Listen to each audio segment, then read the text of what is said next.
Hello students, today we will continue the applications of parallelogram law.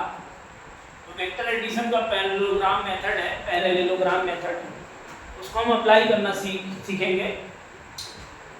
सबसे पहले ये समझिए कि ये हमारा रिजल्टेंट आया था r = √a² + b² + 2ab cos theta. ठीक है, मैं अगर कहता हूँ कि थीटा की वैल्यू 0 डिग्री हो गई, यानी दोनों वेक्टर एक ही डायरेक्शन में है, तो उस केस में r क्या हो जाएगा, वो मैक्सिमम वैल्यू के बराबर होगा। r मैक्सिमम आएगा, क्यों? क्योंकि 0 डिग्री एंगल होने की वजह से दोनों वेक्टर एक ही डायरेक्शन में काम करेंगे, तो मैक्सिमम रिजल्टेंट मिलेगा और इसकी वैल्यू क्या होगी, a² + b² + 2ab cos 0 1 होता है, आप जानते हैं।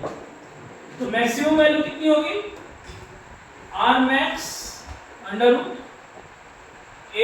+ b²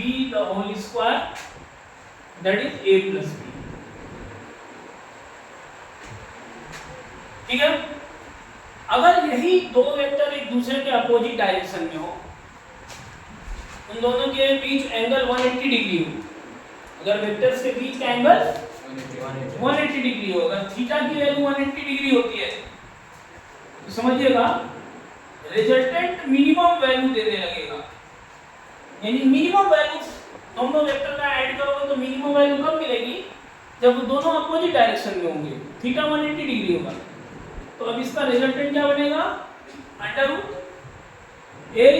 + b² और 2ab cos 180 degree. cos 180 degree की वैल्यू -1 है, तो मिनिमम वैल्यू क्या हो जाएगी, a² + b² - 2ab, यानी √a - b the whole square. तो रिजल्टेंट कितना आ गया, a - b। Getting my point?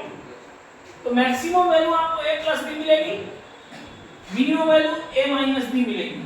यानी कि किसी भी वेक्टर a और b का resultant a - b minimum value दे रहा है और a + b मैक्सिमम, यानी कि रिजल्टेंट की value a - b is less or equal to r is less or equal to a + b। यानी दो वेक्टर्स का जो रिजल्टेंट होगा वो a - b से लेके a + b तक वेरी करेगा, a - b से लेके a + b तक वेरी करेगा, इस रेंज से बाहर नहीं हो सकता। यानी मैक्सिमम वैल्यू a + b जा सकती है और मिनिमम वैल्यू a - b जा सकती है। फॉर एग्जांपल एक क्वेश्चन आप लिख सकते हैं, इस पे application, out of the following set of forces, out of the following set of forces,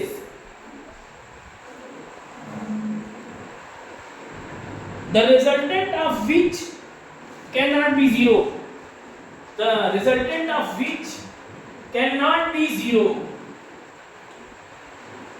10 10 10। दूसरा 10 10 20। तीसरा 10 20 20 और फोर्थ ऑप्शन क्या है इसमें, 10 20 40। क्वेश्चन समझ में आ रहा है? मैंने कहा out of the following set of forces the resultant of which can not be 0। इन चार ऑप्शंस में से फाइंड आउट करिए कौन सही है। यस, इसे इसका सॉल्यूशन देखिए, चार ऑप्शन दिए गए हैं। मेरा क्वेश्चन ये है कि इसमें से कौन सा ऐसा सेट है जिसको आप किसी तरीके से भी ऐड कर लें तो 0 नहीं हो सकता, आप उसको रिजल्टेंट 0 नहीं कर सकते, किसी भी तरीके से आप ऐड कर लें। तो लेट अस सी, अगर मैं इस सेट की बात करता हूं तो इसका मैक्सिमम और मिनिमम वैल्यू कितना मिल सकता है, किसी दो पेयर को, किसी एक पेयर को पकड़ के, दो फोर्सेस को, दो वेक्टर को पकड़ के सोचिए। जैसे मान लीजिए 10 10 है, दो सब एक ही जैसा है, तो मिनिमम 0 मिल सकता है और मैक्सिमम 20। भैया यहाँ मिनिमम 0 दो वेक्टर को ले लेंगे तो मिनिमम कितना पाएंगे और मैक्सिमम। तो अगर मिनिमम 0 है मैक्सिमम 20 है तो थीटा को वैरी करके 0 से 20 के बीच कुछ भी हम पा सकते हैं, तो 10 भी पा सकते हैं। भाई 0 से 20 के बीच वैल्यू हमारी लाई कर रही है ना, और 10 क्या 0 से 20 के बीच ही ना आ रहा है, इसका मतलब हम इसको कैंसिल कर सकते हैं। हम इन दोनों से एक रिजल्टेंट बनाएंगे किसी पर्टिकुलर थीटा के लिए जो 10 के बराबर होगा लेकिन डायरेक्शन अपोजिट होगी, तो ये 10 को क्या कर देगा कैंसिल करके 0 कर सकता है, यानी कि ये पेयर 0 हो सकता है, ये पेयर 0। Getting my point. अब यहां देखिए अगर आपने यहां पर कोशिश की तो आप बहुत आसानी से समझ सकते हैं कि आपको मिनिमम 0 मिलेगा। अगर 10 को ले लिया जाए मिनिमम 0 मिलेगा और मैक्सिमम, और बचा है कौन सा 20 ना बचा है, तो उसको हम कैंसिल कर सकते हैं, कैंसिल कर सकते हैं। तो इसमें भी कैंसिल हो सकता है, can be 0, can not be 0 नहीं है। अच्छा यहां देखिए, यहां अगर मैं 10 और 20 को लेता हूं इस पेयर को, तो मिनिमम हमको मिलेगा 10 और मैक्सिमम मिलेगा 30। मिनिमम 10 और मैक्सिमम, तो बताओ 20 जो बचा है वो 10 और 30 के बीच ही ना आ रहा है। थीटा का वेरिएशन के साथ हम ऐसा वैल्यू सेट कर सकते हैं कि वो उसको कैंसिल कर सकता है। यहां देखिए आप कोई भी एक पेयर उठाइएगा आप कैंसिल नहीं कर पाएंगे। जैसे 10 और 20 उठाया आपने तो मिनिमम आपको मिला 10 और मैक्सिमम 40 उसके रेंज से बाहर चला गया। आपने कहा नहीं नहीं गलत पेयर हमने ले लिया है। अब हम 10 और 40 लेके देखते हैं। 10 40 लेंगे तो मिनिमम 30 मिलेगा और मैक्सिमम, अब जो बचा हुआ वेक्टर का मैग्नीट्यूड है वो फिर रेंज से बाहर निकल गया। आपने कहा नहीं नहीं नहीं हम ये 20 और 40 लेंगे, तो 20 और 40 में मिनिमम मिलेगा 20 और मैक्सिमम मिलेगा, तो बचा हुआ पेयर फिर रेंज से बाहर निकल गया। हम 20 से 60 यहां में वेरी कर पाएंगे। यानी कि ये ऐसा पेयर है, ये ऐसा सेट है, इस सेट में हम कभी भी दो वेक्टर्स को लेकर के तीसरे के इक्वल कर नहीं सकते हैं, यानी हम उसको 0 बना नहीं सकते। चलिए एक क्वेश्चन और हम आपको देते हैं, लिखिए out of the following forces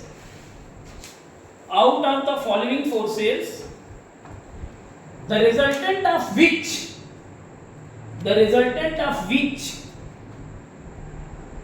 cannot be 10 Newton, मैं उसका लिख रहा हूं ऑप्शन।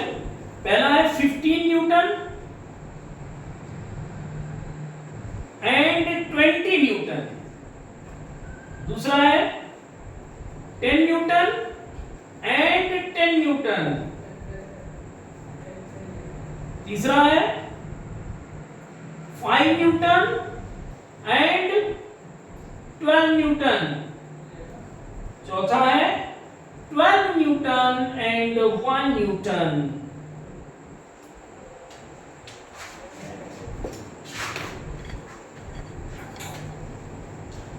स्टूडेंट्स ये जो क्वेश्चन है इसमें हमसे कहा गया है कि 10 न्यूटन नहीं हो सकता। कौन सा ऐसा पेयर है जो 10 न्यूटन आपको नहीं दे सकता? तो आप अभी जो कॉन्सेप्ट सीखे हैं मैं उसी पे आपसे बात कर रहा हूं। 15 न्यूटन और 20 न्यूटन आप मैक्सिमम कितना पा सकते हैं? 35 न्यूटन, और मिनिमम कितना पा सकते हैं? यानी 5 से लेकर 35 तक इसमें जा सकते हैं। बीच में 10 आता है कि नहीं 5 और 35 के? इसका मतलब हम यहाँ पर 10 पा सकते हैं। अच्छा यहाँ 10 और 10 न्यूटन को लेंगे तो मिनिमम 0 आएगा और मैक्सिमम बीच में 10 आएगा, पा सकते हैं। 5 न्यूटन और 12 न्यूटन को लेंगे तो हम मिनिमम क्या पाएंगे? मिनिमम 7 और मैक्सिमम 17। अच्छा 7 और 17 के बीच 10 आता है ना, तो इसका मतलब है कि हम 10 इसमें भी। अच्छा यहाँ 12 और 1 में मिनिमम कितना मिल सकता है? 11 a माइनस b, और मैक्सिमम 30। यानी इस पेयर में हम 11 से लेकर 13 तक ही वेरिएशन ही है हमारा। बीच में 10 यानी कि इसमें हम कभी भी 10 बीच में मतलब 10 को अपडेट नहीं कर सकते। Getting my point? देखिए यहां दो फोर्सेस हैं इस क्वेश्चन में। देखिए यहां दो फोर्सेस दो फोर्सेस एक्ट कर रहे हैं इस तरीके से। डायग्राम मैंने बना दिया है, आप देख रहे हैं। You have to find the resultant of these two forces. इन दोनों का रिजल्टेंट निकाल के दिखाइए। तो देखिए मैंने आपको जो क्वेश्चन दिया F और F, उसमें मैंने एंगल इंटेंशनली हेड और टेल के बीच दिया है, क्योंकि ज्यादातर बच्चों को दो वेक्टर के बीच, एक्चुअल में दो वेक्टर के बीच का एंगल क्या होता है वो आइडिया नहीं है उसका। अच्छा बच्चे करते क्या, इसको उन्होंने देखा हेड और टेल के बीच एंगल दिखाई दिया और उन्होंने रिजल्टेंट फोर्स F नेट के लिए फार्मूला लगा दिया under root F square plus F square plus 2FF cos 60। cos 60 1/2 होता है। बच्चों ने F square plus F square plus F square कर दिया, अंडर रूट 3F स्क्वायर कर दिया, F रूट 3, ये आंसर दे दिया, जो कि गलत है। एक्चुअल में यहाँ फाइंड क्या हो रहा है, आप ये नहीं समझ पा रहे कि वेक्टर के बीच के एंगल, कौन सा एंगल वेक्टर्स के बीच का एंगल माना जाता है। दो वेक्टर के बीच का एंगल एक्चुअल में होता क्या है, ध्यान दीजिएगा। जब उनके दोनों टेल को मिला दिया जाए तो उस टाइम जो एंगल होता है ना, वो वेक्टर के बीच का एंगल इस फार्मूले में यूज किया गया था। याद है पैरेललोग्राम में दोनों वेक्टर जिनका रिजल्टेंट निकाला जा रहा था, उन दोनों के टेल एक ही जगह थे ना। अब यहाँ पर हेड और टेल है, ये 60 डिग्री है, तो अगर मैं टेल को एक ही जगह जोड़ दूं, try to understand my point. अगर मैं आपसे कहूं इसको थोड़ा वेक्टर को आगे कर लीजिए, आप जान सकते हैं कि वेक्टर को बिना डायरेक्शन बदले हुए कहीं भी शिफ्ट किया जा सकता है, तो मैंने इसको शिफ्ट कर दिया। अब देखिए ऐसा करने से दोनों के टेल एक जगह आ गए। अब हमारा पैरेललोग्राम का फार्मूला इस पे काम करेगा, क्योंकि बिटवीन द टू वेक्टर्स ये एंगल हमारा यूज हुआ था। वहां पर याद होगा आपको theta angle between the tails था, दोनों के टेल के बीच एंगल था। और आप यहां पे क्या कर रहे हैं, हेड टेल के बीच का एंगल 60 डिग्री यूज कर रहे हैं, तो गलत होगा कि नहीं होगा? सर इसका एंगल 120 डिग्री होगा। 120 डिग्री होगा। यदि अगर आप सही सॉल्यूशन देना चाहते हैं तो F net F square plus 2FF cos 120 degree, और cos 120 डिग्री की वैल्यू ये 2F स्क्वायर हो गया।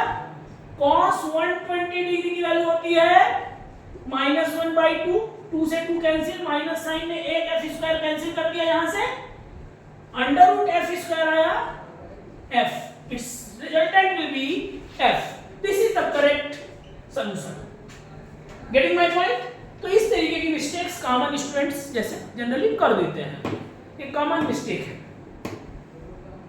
Getting my point? देखिए एक प्रॉब्लम पैरेललोग्राम ला पे और मैं डिस्कस करता हूं आपसे।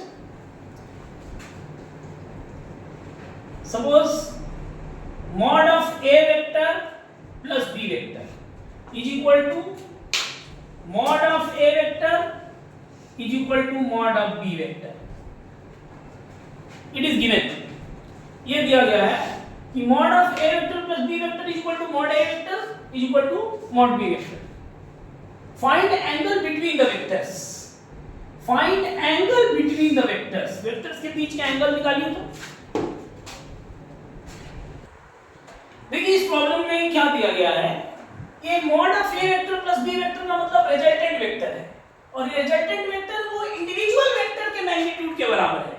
यानी इसका एक्चुअल मीनिंग क्या है, try to understand. Mod of A vector plus B vector under root a square plus b square plus 2ab cos theta. जैसा कि आपको मालूम है ये mod of a vector plus b vector किसी भी वेक्टर के बराबर है, तो इसको a लिख दीजिए, सारे वेक्टर्स को अंदर इक्वल कर दीजिए, क्योंकि b भी a के बराबर है, plus 2a square cos theta. Getting my point? Squaring both side, a square is equal to 2a square plus 2a square cos theta, तो ये कैंसिल होकर क्या हो जाएगा, माइनस a स्क्वायर हो जाएगा। अरे a स्क्वायर में से 2a स्क्वायर दिया, minus a square is equal to 2a square cos theta minus 1/2 is equal to cos theta, cos theta is equal to minus 1/2, it is cos 120 degree. तो क्या पता चला, थीटा की value कितनी आ गई, 120 degree. This is the result, so simple. आपको बस इतना समझना था कि mod a vector plus b vector का मतलब रिजल्टेंट होता है, और वो इंडिविजुअली आप देख रहे हैं